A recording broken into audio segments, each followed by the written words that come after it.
Des escaliers taillés dans le roc, une cascade d'eau et des monuments datant de l'époque romaine, perchés à 1380 mètres d'altitude, nous sommes à Kessra, dans le village le plus haut de Tunisie. Natif de ce village berbère, Lotfi Hamadi espère à travers son association Wallah Weekend améliorer les conditions d'études des élèves les plus défavorisés. Son point de départ, l'internat de Maktar.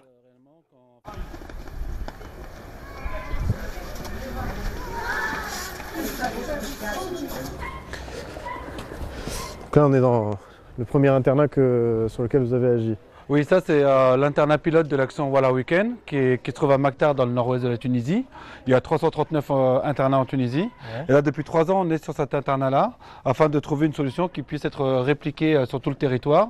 Mais on prend notre temps sur ce projet-là depuis 3 ans et encore pour 1 an. Donc ça fait 3 ans que vous travaillez ici, vous testez différentes solutions.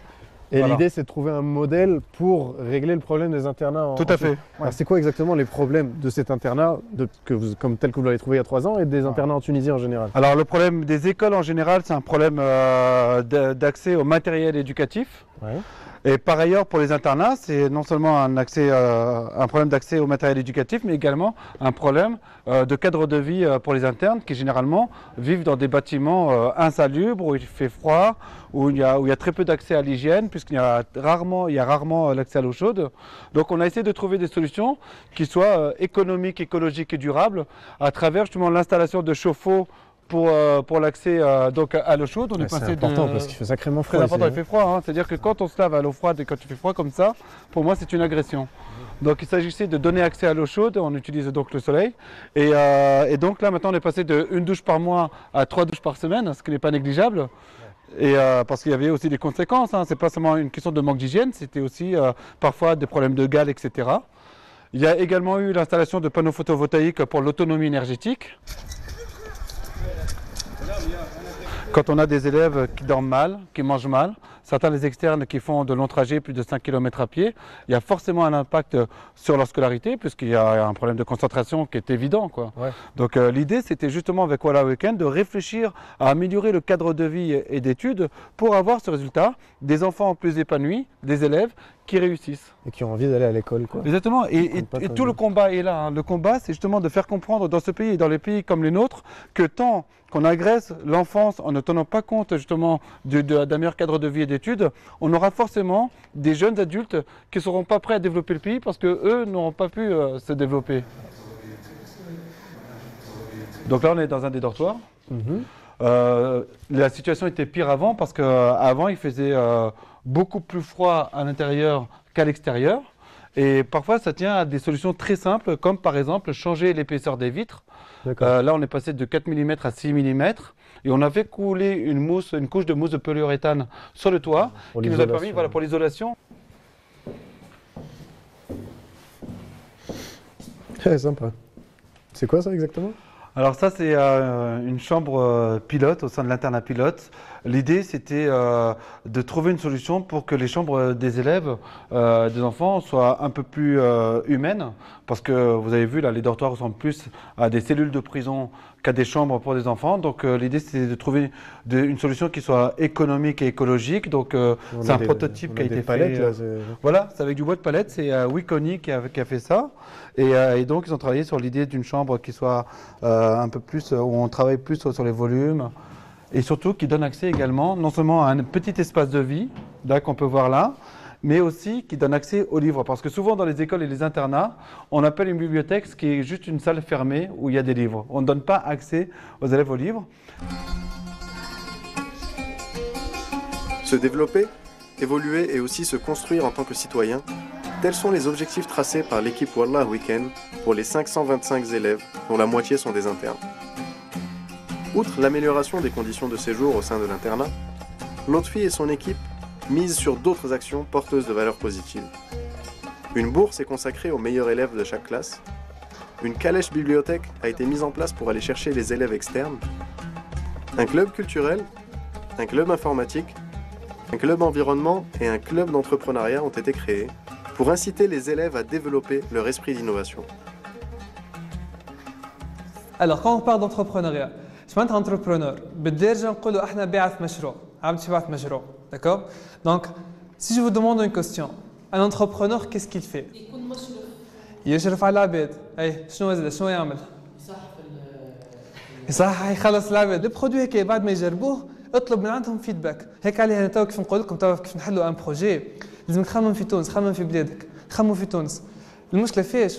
انه عندنا صحيح عندنا برشا نسميوها احنا هجره العقول، برشا عباد تسافر لبرا وعندهم حق، ثم شكون يحب يمشي يتعلم من برا، ثم شكون يحب يخدم من برا. مي اذا انا نمشي وانت تمشي وانت تمشي وهيك تمشي، شكون باش يقعد في البلاد؟ احنا اللي نزرعوا فيهم تو شنو اسمهم قلنا؟ دي غرين دو كوا؟ Des feuilles et des fleurs comestibles. Très bien. Pourquoi بالضبط des plantes comestibles? Quel est l'intérêt?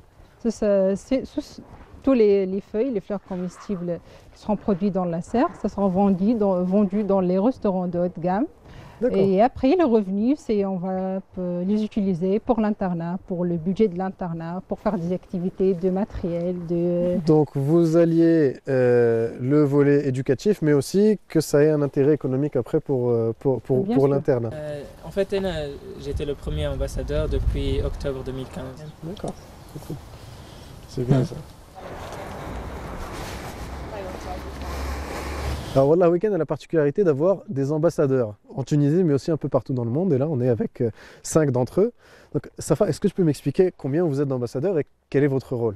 En fait on est 70 ambassadeurs tunisiens à l'étranger. On est dans différentes universités à travers le monde et notre rôle est de représenter l'action Wallah Week-end à travers le monde et d'essayer de créer des liens avec d'autres organisations internationales et des écoles aussi. Tu es dans quelle université par exemple toi?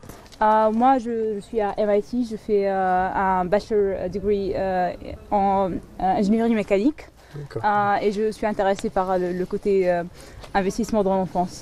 Très bien, alors on a donc MIT, on a Harvard qui est présent aussi, on a Sciences Po, et d'ailleurs on a Walid qui est à Sciences Po. Et Walid, toi tu portes un projet en fait qui est né ici à Wallah Week-end mais que tu voudrais développer à l'étranger, et notamment dans un pays qui nous est cher, le Maroc. Exactement, alors nous sommes un groupe de 5 et si notre projet est accepté par Sciences Po et par la direction de la coopération internationale de Monaco, on aura un budget de 12 000 € pour distribuer des serviettes hygiéniques lavables et renouvelables à des jeunes filles en milieu défavorisé et rural, dans des internats ou dans des écoles comme ça a été fait ici en Tunisie. Alors pourquoi des serviettes hygiéniques lavables? C'est quoi le problème à la base? Alors le problème il est double, c'est d'une part la question de l'accès. Les jeunes filles ont du mal à accéder à une protection intime réutilisable comme on trouve en ville par exemple. Et d'autre part la question du tabou, la difficulté d'en parler, etc. Les gênes occasionnés, les moqueries des camarades. Et donc on s'est rendu compte ici en Tunisie que beaucoup de jeunes filles utilisaient par exemple les chiffons de leur matelas ou des tissus déchirés comme protection intime, ce qui peut engendrer des infections. Voilà. Pour les utiliser. Exactement, et ça peut créer de graves problèmes de santé, et au-delà de ça c'est quand même très inconfortable et très problématique dans la vie du quotidien.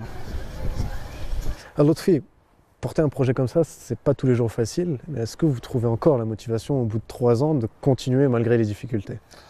C'est tous les jours difficile à vrai dire, mais ça fait partie du jeu. On ne change pas un pays et on ne s'engage pas justement dans un pays qui est dans une période post-révolutionnaire sans difficulté. La détermination, malgré tout, reste là parce que ce que j'ai appris de l'histoire universelle, c'est que les pays ne changent pas s'il n'y a pas une minorité finalement qui reste déterminée. Ouais, donc il faut garder la pêche et continuer à militer. Ouais. C'est bien. C'est l'autre fait. Vraiment félicitations, c'est un très beau projet citoyen qui arrive à allier une dimension environnementale et une dimension humaine très profonde au service de la jeunesse. Vraiment, ça fait plaisir. Merci de nous avoir reçus, de nous avoir montré tout ça. À bientôt.